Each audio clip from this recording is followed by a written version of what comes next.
Ang programang ito ay rated SPG. Striktong patnubay at gabay ng magulang ang kailangan. Maaaring may masiselang tema, lengguwahe, karahasan, sexual, horror o droga na hindi angkop sa... Tinuro na siya ng kidnapper. Eh, tsak, gumagawa na naman yun ng paraan para makatakas. Narito na nga ang ating pakabangan ngayong Lunes sa abot kamay na pangarap.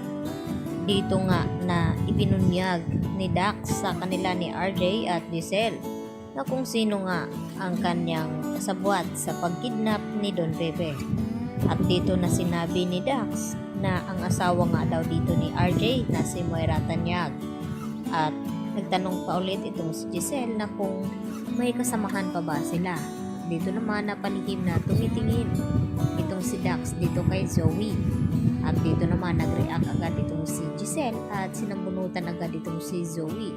At agad naman na inawat ito ni RJ dahil hindi pa nga inamin dito ni Dax na kasabwat nga nila itong si Zoe. Pinagtakpan ni Dax itong si Zoe dahil sa mayroon nga siyang malaking gusto sa dalaga. Sa kabilang banda, nasabi na nga ngayon ni Dax na may ebidensya nga sila na magpapatunay na itong si Moira ang mastermind sa kidnapping. At agad na pinuntahan ng mga pulis ang nasabing lugar kung saan itinago itong cellphone na ginamit nga dito ni Balahadja noon at nakumpirma na may number nga doon na naka-registered na palagi tinatawagan ni Balahadja.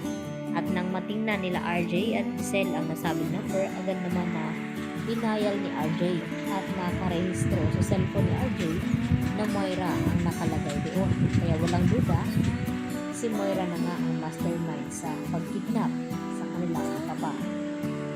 Samantala, hindi na nga mag-aaksaya pa ng panahon ng mga pulis upang ibaba daw ang warrant of arrest dito kay Moira dahil sinabi ni Giselle na ngayon nga ay ikinanta na si Moira ni Dax. Igagawa na naman daw ito ng paraan upang makatakas kaya hindi na daw nila sayangin ang panahon na iyon.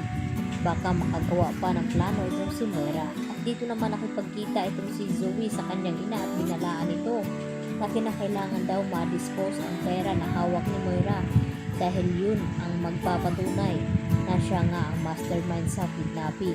At dito naman na sinabi ni Moira na siya daw bahala mag-dispose sa pera na iyon at ipapatago niya nga ito kay Nerissa. Samantala, isa lamang ang mahihingan ngayon ng tulong dito ni Zoe. Kaya agad na nakipagkita itong si Zoe dito kay Don Carlos Benitez at nagmamakawa na sana raw ay tulungan kung kanyang ina na makatakas upang hindi makulong dahil kapag nakulong daw itong si Moira ay sigurado na makukulong din daw itong si Zoe.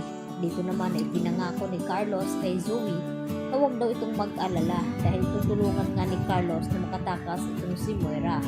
Subalit tuloy na nga ang lahat dahil papunta na nga itong mga pulis upang arestuhin na nga itong si Moira. At wala na rin magawa itong si Zoe dahil kapag kinakampihan niya kanyang ina at malalaman ni RJ na kasabwat din siya ay sigurado na itatakwil din daw ni RJ itong si Zoe. Kaya mas maigi na ilaglag na lamang ni Zoe ang kanyang ina nang sa ganon ay maabsuelto din siya sa kasalanan nito at hindi siya madamay at makulong.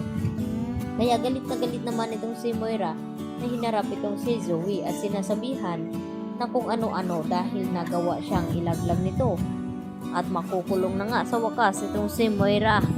At dito naman na nanggagalaiti din sa galit itong si RJ dahil dito kay Moira kung bakit pinakidnap niya itong kanyang papa. At nabalitaan naman ngayon ni Justin na tinulungan daw ni Eric na masakute itong suspect sa pagkidnap kay Don Pepe. At dito naman na sinadya iyon ni Eric nang sa ganun ay magkakagulo sila at mautuon ang atensyon ni Giselle at RJ dito sa nangyaring aksidente kay Don Pepe at makagawa naman ng plano itong si Eric at Justin upang gawin nila ang kanilang nararapat na kunin lahat ng asset ng Apex at ilipat sa kanilang mga account. Kaya yan naman ang ating pakaabangan ngayong Lunes kung makakaligtas pa ba itong si Moira dahil siya na nga ang idiniin dito ni Dax na mastermind. Yan po ang aking karagdagang latest update at maraming pong salamat sa inyong pananatiling panonood dito sa aking munting channel at huwag po sanang kalimutan i-like at i-subscribe ang channel na ito. Hanggang sa muli mga kapuso, marami pong salamat. Bye-bye!